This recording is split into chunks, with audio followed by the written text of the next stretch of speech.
3, and go.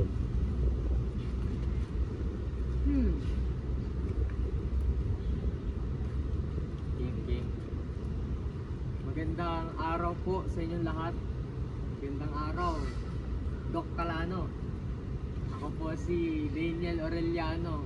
At ngayon, nais ko pong ibahagi ang isang paglalakbay, hindi lamang sa mga sinaunang pilosopo, ngunit bawat isa sa atin na naghahanap ng kahulugan. Kaya ngayon po, hayaan niyo po akong ipakita ang pamagat na ang filosofiya bilang paraan ng pamumuhay. Ngayon po, ibabahagi ko sa inyo ang tatlong paksa na nais kong pag-usapan dito. Una, si Anaximander at Anaximenes at ang kanilang mga tanong tungkol sa panimula ng lahat ng bagay. Ikalawa naman, si Socrates na nagpakita kung paano ang filosofiya ay hindi lamang ginagawa ngunit isinasabuhay. At sa huli, sina Platon at Aristoteles na nagbigay ng daan patungo sa isang layunin, ang katotohanan. Ayon kina Thomas Alvira at Luis Clavel sa kanila aklat na Metaphysics, ang filosofiya ay hindi lamang pag-iisip kundi isang paraan ng pamumuhay sa katotohanan. At mismo, ito ang ating tutuklasin ngayon. Kina Anaximander at Anaximenes, mga unang tanong tungkol sa simula ng lahat. Nagsimula ang pamimilosopiya nila sa simpleng tanong na kung ano nga ba ang pinagmulan ng lahat ng bagay dito sa mundo. At para kay Anaximander, ang pinagmulan ay ang apeiron, ang walang hanggan, ang boundless o eternal. Sinasabi niya hindi ito tubig, apoy, hangin o kung ano-ano pa, kundi isang bagay na walang anyo. Kaya naman ang apeiron ay tanda ng paghahanap ng tao sa isang prinsipyo na higit sa pisikal na mundo. Samantala si Anaximenes sa kabilang banda ay nagsabi na ang hangin naman ang kanyang pininimulaan na pinagmumulan ng lahat sa pamamagitan ng iba't ibang anyo ng mga bagay na ito.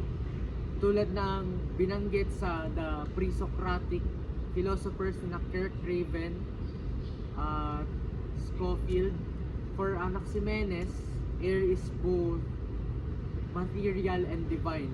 It gives life to all. Ito ang nagbibigay ng buhay sa lahat. Kung iisipin natin, parang paghahanda ito sa mga ideya ni Platon at Aristoteles.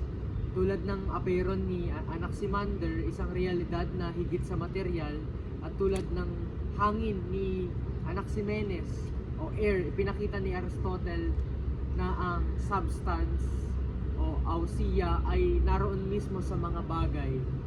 Mula pa sa simula, malinaw na ang tao ay naghahanap ng isang pinagmulan, isang katotohanan kung ano ba ang mundo, saan ito nagsimula, sa palabas na anyo. Kay Socrates na ang buhay na filosofiya, kung sina Anaximander at Anaximenes ay nagtanong tungkol sa simula ng mundo, sa kabilang banda si Socrates naman ay nagtanong paano dapat mabuhay ang tao, yung way of living. Kaya sa Apologia ni Platon, sinabi ni Socrates, ang pinaka alam niya sa Apology na 38a, an unexamined life is not worth living. Ang buhay na walang pagsusuri ay parang isang buhay o barkong walang direksyon. Para kay Socrates, ang filosofiya ay hindi lamang para sa mga may utak o matatalino, kundi para sa mga gustong mamuhay sa katotohanan, sa gustong makita kung ano ba ang katotohanan at dito ang gawing pamumuhay nila. Sa Euthyphro, tinanong niya ang isang bagay kung ito ba ay mabuti dahil gusto ito ng Diyos o gusto to ng Diyos dahil ito ay mabuti. ang tanong na ito ay nagpapakita para kay Socrates na ang kabutihan ay may sariling katotohanan at hindi ito nakabase sa opinion o otoridad, na sinasabi na the truth is objective, that it cannot be came from us nor from other beings. At sa Krito, nang inalok siyang tumakas doon sa pinagkukulungan niya, pinili niyang manatili at sumunod kung ano nga ba ang batas o law. Kaya't sinabi niya doon na mas mabuti na mamatay ng matuwid kaysa ng mabuhay ng mali sa Krito. Kaya't ang filosofiya para kay Socrates ay hindi lamang teorya o nasa isip, pinag-aaralan o inaalam lang gamit ang utak. Bagkus ito ay tunay na isinasabuhay ng pamumuhay. Pamumuhay sa katotohanan kahit na dalhin pa tayo nito sa pagkamartir o kamatayan. Na kahit dalhin tayo sa malayo, dito ay pinapakita ang bawat pag-alam sa sarili gamit ang katotohanan. Wala nang iba pa. Kaya nga sabi ni Joseph sa Leisure, sa The Basis of Culture, na philosophy is not a luxury of thought. Hindi ito ang pagyayaman sa maraming sinasabi. Pagkus ang readiness para sa kamatayan gamit ang katotohanan. Nakatulad din naman ng sinabi ni Socrates sa kanyang buhay. Ito naman ang topic para kay Platon at Aristoteles. Ang dalawang landas na ginawa nila, magkaibang landas, ngunit ang daan ay patungo sa katotohanan. Kay Platon, siya ay naniniwala na ang tunay na kaalaman ay hindi basta nakukuha sa karanasan. Sinabi niya ito sa Meno na learning is recollection o ang anamnesis, ang pag-aalam, pagbabalik tanaw sa kung ano ang meron tayo.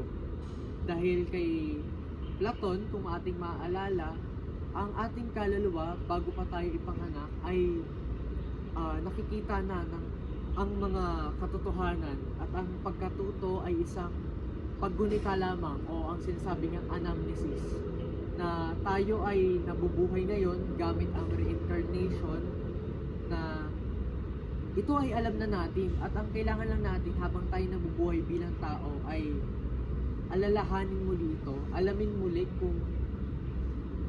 muli sapagkat ito ay alam na natin bago pa tayo ipanganak, bago pa tayo mabuhay bilang tao. At ang tanging punto lamang ni Platon ay kailangan ito'y muling alalahanin, ibalik sa atin, dahil ito nga'y hindi natuturo, bagkus naaalala lamang. Sa kabilang banda, kay Aristoteles sa kanyang Metaphysica ay naniniwala na nagsimula ang lahat sa ang kaalaman ng buhay gamit ang karanasan. Sinasabi niya dito na hindi katulad ni Platon na hindi ito paggunita sa nakaraan, kundi ang pag-unawa mismo sa nasa harap natin, sa naririto. Para sa kanya, ang ausiya o ang substance, ang pundasyon, ang pinagmulan ng lahat ng umiiral, na binabanggit rin naman sa kurso ng Metaphysica, na upang mas unawaan ito, kailangan suriin ang apat na sanhi. Yung material, yung formal, yung efficient, at yung final o yung dulo. Ito yung mga causes o pinagmulan. Kaya si Platon ay, kung mapapansin natin, tumitingala sa langit. Tinuturo niya, di ba, sa mga sikat na picture ay tinitignan niya ang langit. Tinuturo niya ang langit, samantala kay Aristoteles naman ay nakaturo pa ibaba. Ngunit ang pinagmulan nito ay ang paghahanap nila sa kung ano ang katotohanan. Kaya sabi naman na ang katotohanan ay iisa, at ang bawat pamimolosopiya ng mga pilosopo ay daan lamang patungo roon, patungo sa liwanag ng katotohanan kahit pa magkakaiba ang kanilang estilo o pag-iisip. Kaya naman sa ating paglalakbay ngayong araw, nakita natin na ang pamimilosopiya ay higit pa sa isang teorya lamang, higit pa sa isang pag-iisip lamang o teknik lamang o pag-iisip ng walang kasiguraduhan. Ngunit ito para sa kanila ay isang tunay na pamumuhay, tunay na pagtingin na ang filosofiya ay hindi lang sa utak, bagkus sa kung ano ang nasa harap, kung ano ang nasa sarili. Kaya kay Anaximander ay nagturo ng kabuuang walang hanggan si Socrates ng katapatan sa katotohanan, katulad ng kanyang ginawa sa kanyang pamumuhay, na siya ay namuhay doon sa katotohanan at hindi na lamang sa kung ano man ang sikat, kung ano man ang sinasabi ng iba, bagkus doon sa objective, sa hindi nababagong katotohanan. Samantala, kay Platon ay ang paggunita ng kabutihan, ng walang hanggang kabutihan, at kay Aristoteles na paghahanap ng diwa sa hindi sa utak, hindi sa forma, kundi sa mga bagay, sa pagtingin sa mga bagay.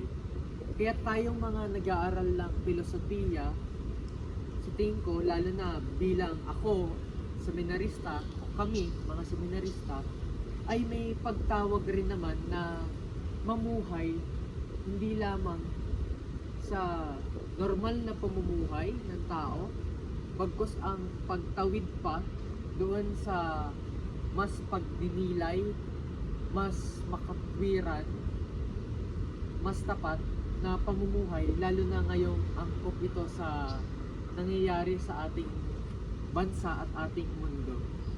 Kaya sinasabi nga ni Pope John Paul II sa Fides et Ratio sa Faith and Reason na ang faith and reason ay parang dalawang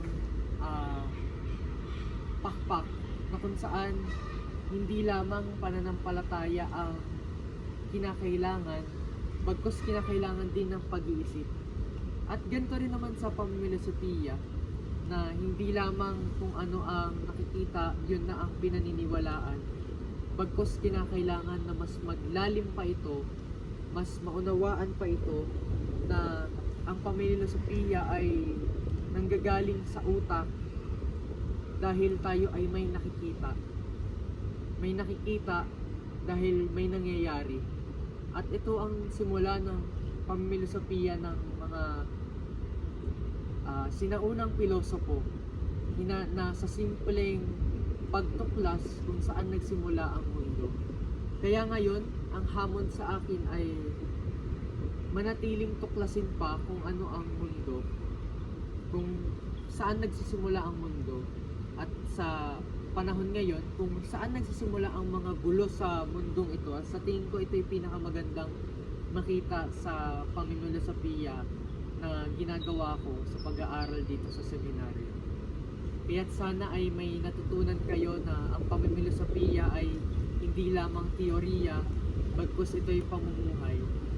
Ito'y nananatili sa atin, at ito ang tawag sa atin na mamuhay ng buo, mamuhay gamit ang pamimilosopiya, mamuhay sa katotohanan.